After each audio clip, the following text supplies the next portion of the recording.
Ayan mga karodong, ginisa ko na yan. Di ko na pinakita ng kisa eh. Walang naghahawak ng cellphone eh. Kaya ganyan lang. Pinapakuluan ko muna ng husto yung kamatis. Tapos may ilunod ko na yan.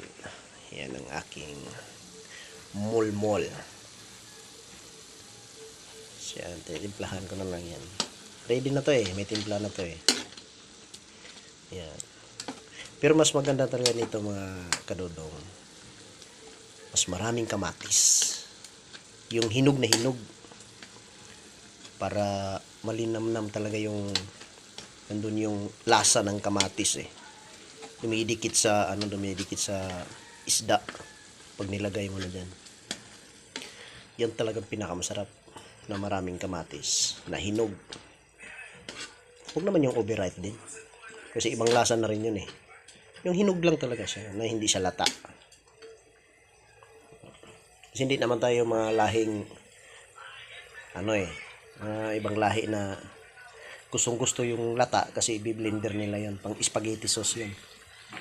Kaya asim, may asim talaga siya, maramdaman mo talaga yung asim, pero yung tama lang yan, asim na may konting asim, may tamis na malasa mo yung tamis niya na kamatis. Ayan guys, ayan, lulunod ko na yung ko para mag-observe talaga ng gusto yung niya.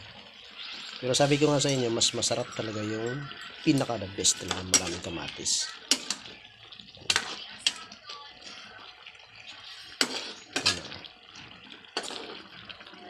Kuluan mo na, ipakulo siya. Ayan mga kadodong.